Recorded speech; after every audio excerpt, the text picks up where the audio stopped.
Hi whole അസ്സലാമു അലൈക്കും, welcome back. നിങ്ങൾ ഇതുവരെയും ട്രൈ ചെയ്ത് നോക്കിയിട്ടില്ലാത്ത ഒരു പുതിയൊരു തരം പലഹാരത്തിൻ്റെ റെസിപ്പിയുമായിട്ടാണ് ഇന്ന് ഞാൻ വന്നിട്ടുള്ളത്. അത് മറ്റൊന്നല്ല കേട്ടോ, മുട്ട കൊണ്ട് എങ്ങനെയാണ് ഈ ഒരു മസാലപ്പിട്ട് തയ്യാറാക്കിയിട്ട് എടുക്കുക എന്നുള്ളൊരു വീഡിയോ ആണ് ഞാൻ നിങ്ങളുമായിട്ട് ഇന്ന് ഷെയർ ചെയ്യുന്നത്. അപ്പോൾ ഈ ഒരു വീഡിയോ നിങ്ങൾക്ക് ഇഷ്ടമായിട്ടുണ്ടെങ്കിൽ ഒന്ന് ലൈക്ക് ചെയ്യാനും കൂടെ തന്നെ നിങ്ങൾ സബ്സ്ക്രൈബ് ചെയ്യാത്ത കാണുന്നതാണെങ്കിൽ ഒന്ന് സബ്സ്ക്രൈബ് ചെയ്ത് തന്നെ ഒന്ന് സപ്പോർട്ട് ചെയ്യാനും ഓൾ എന്ന ഓപ്ഷൻ എനേബിൾ ചെയ്യാനും മറക്കല്ലേ. ഒരു വെറൈറ്റി ആയിട്ടുള്ളൊരു പുട്ടാണ് ഞാനിന്ന് തയ്യാറാക്കിയിട്ടെടുക്കുന്നത്. സാധാരണ ഞങ്ങൾ ചിക്കൻ ഉപയോഗിച്ചിട്ട്, ബീഫ് ഉപയോഗിച്ചിട്ട്, ചെമ്മീൻ ഉപയോഗിച്ചിട്ടൊക്കെ ഈ ഒരു മസാലപ്പിട്ട് തയ്യാറാക്കിയിട്ട് എടുക്കാറുണ്ട് അല്ലേ. അപ്പോൾ ഇത് ഇന്ന് ഞാൻ ചെയ്തെടുക്കുന്നത് മുട്ട വെച്ചിട്ടാണ്. അപ്പോൾ ഈ ഒരു റെസിപ്പി എങ്ങനെ തയ്യാറാക്കിയിട്ടെടുക്കുന്നത് നോക്കാം.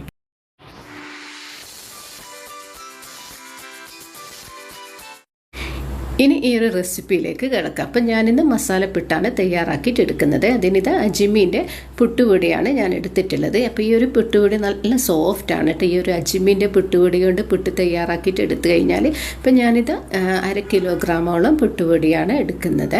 അപ്പം നിങ്ങൾക്ക് എത്രത്തോളം ആവശ്യമുണ്ട് അതുപോലെ തയ്യാറാക്കിയിട്ട് എടുക്കുമ്പോൾ ഈ ഒരു പുട്ടുപൊടി എടുത്താലും മതി. അപ്പോൾ ഇത് മുഴുവനായിട്ട് ഞാൻ എടുത്തിട്ടുണ്ട്. 1/2 കിലോഗ്രാമോളം പുട്ടുപൊടിയാണ് ഈ ഒരു അജ്മീൻ്റെ ഈ ഒരു പാക്കറ്റിൽ ഉണ്ടാവാൻ. അപ്പോൾ അത് മുഴുവനായിട്ട് എടുത്തിട്ടുണ്ട്.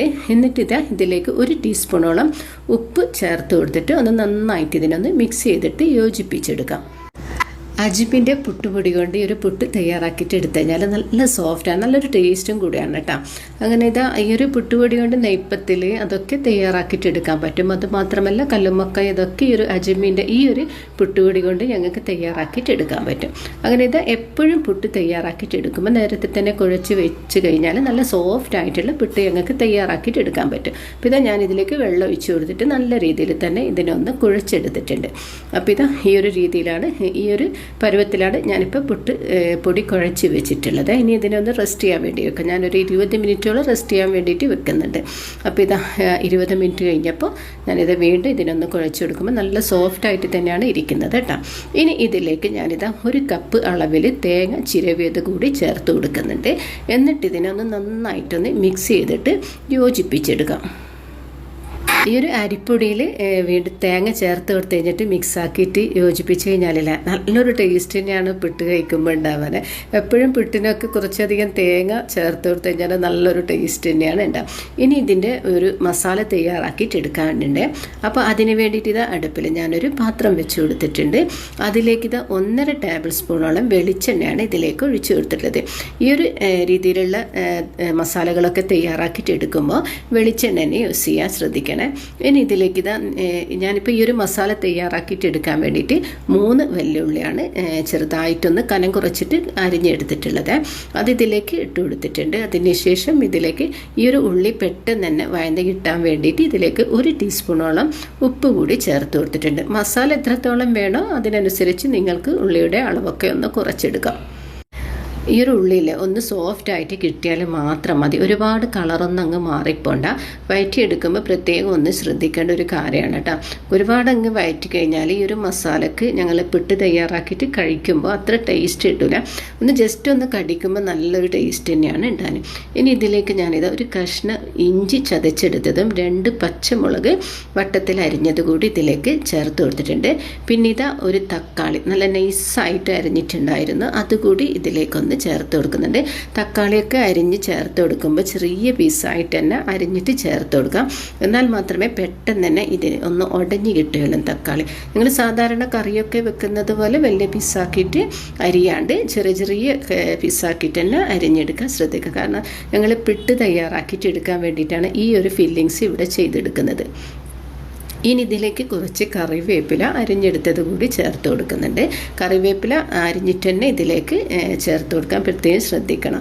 കാരണം ഇളയായിട്ട് മുഴുവനായിട്ട് അങ്ങനെ ഇടുമ്പോൾ ഞങ്ങളിത് ആവിയിലൊന്ന് വേവിച്ചെടുക്കുമ്പോൾ പെട്ടെന്ന് തന്നെ ആവി വരില്ല.